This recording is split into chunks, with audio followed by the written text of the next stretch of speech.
One of the factors credited with helping Tony Blair become British Prime Minister back in 1997 was that he managed to get the Murdoch press on side.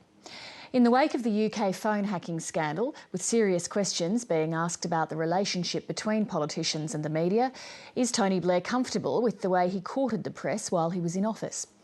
Mr Blair is currently in Australia on a speaking tour, and I spoke to him in Melbourne earlier today. Tony Blair, welcome to the program. Thank you. If we could start with the phone hacking scandal in the UK, does the scale of what's gone on surprise you? It's a little difficult to answer that because at one level, no, frankly, because I think a lot of us have known there's something pretty badly wrong with some of the practices over a long period of time. But on the other hand, I think the individual circumstances have been shocking and it's quite rightly and naturally caused not just a big storm, but a desire to make sure that there's some rules put in place, some standards put in place so that whether it's hacking or it's impersonation or breaches of the Data Protection Act, these things stop. You didn't have a mobile phone when you were Prime Minister. Was that a deliberate decision in terms of the security of your communications? In part it was, although nothing to do with sort of phone hacking, but in part, frankly, for leaders, if people start getting hold of your mobile phone number, your line tends to get a bit busy. So actually, I only got a mobile phone the day after I left being Prime Minister. What about, are you worried about your family members having been hacked? Obviously, senior advisors. It's very hard to imagine that people like that wouldn't have been targets. Yes, I think it's perfectly possible. But the police are going to go into all of this and look at it now, and I think it'll sort itself out, I hope.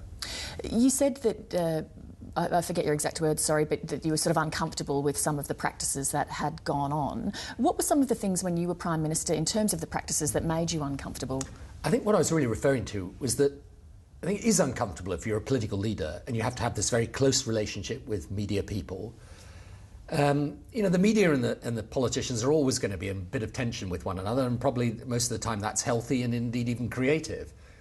But it's really where news organisations are used as kind of instruments of politics that it gets tricky. And then, frankly, you're a politician, you've got to communicate. The only way you communicate is through the media. So you can't expect us not to have relationships with people who are powerful carriers of message.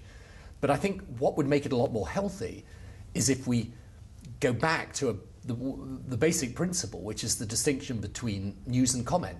Rupert Murdoch gave the impression before that hearing last week that he was a bit one step removed from the day-to-day running of his newspapers, if you like. Was that your experience when you were Prime Minister? Yeah, I mean, I think, when you're the owner of a major organisation like that, you're not going to be on top of everything that's happening there. But did you believe Rupert Murdoch, though, was personally directing coverage of you and of your government? Well, all of the media. You see, one of the things that I think is really important, because News International have been singled out in this. I mean, I've dealt with the British media for a long period of time. So the notion that you've got this Murdoch empire here and these lovely, cuddly other sweet people there, not quite. The current British Labour leader, Ed Miliband, believes that his predecessors in the role, you and Gordon Brown, grew too close to News International executives and other media proprietors. Do you accept that criticism? Look, I described the level of comfort I had sometimes with the relationship with all of these media guys.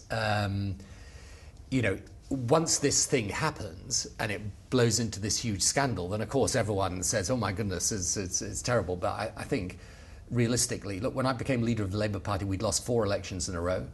It wasn't just we'd fallen out with the Murdoch media, we'd fallen out with virtually all of it that wasn't absolutely clearly on the left. So I set about... So you had to court them? Well, I set about changing that because otherwise you can't get your message across. Well, you raised some eyebrows in, I think, 1995 because you went to News Corporation's conference on Hayman Island. Why did you decide... there were people that were unhappy in your party that you did that. Why did you decide to go into the lion's den, if you like? Because for a bigger reason, really, than Rupert Murdoch or News International, I think this is, by the way, where we've got to be slightly careful of exaggerating the media in this. I mean, the reason that the Murdoch papers in the end, I think, on the whole, got behind me was because, in a way, we were getting traction with the country, right? So I don't, I think one's going to be careful of this idea that there's some sort of Pavlovian, the media say vote this and the public all go for that. It's more complicated than that.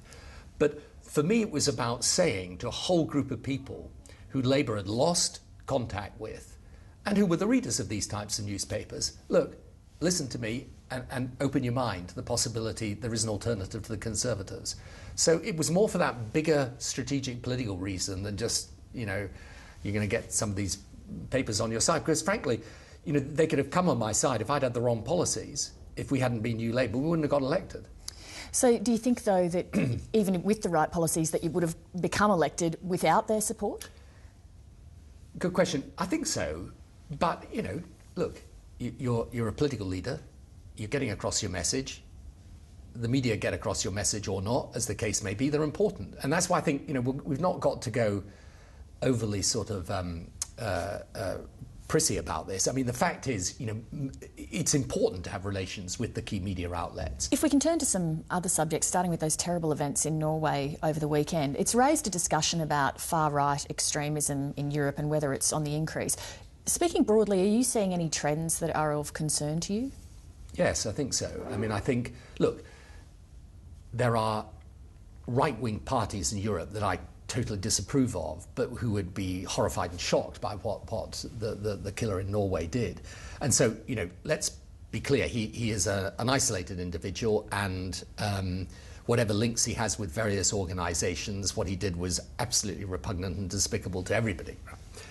Having said that, I think if you look at the trends within European politics over the past few years, I think in part accentuated by the financial crisis, there is a growing, you know, this is the issue that I'm passionate about now, is this growing sense of people that they are in some cultural battle.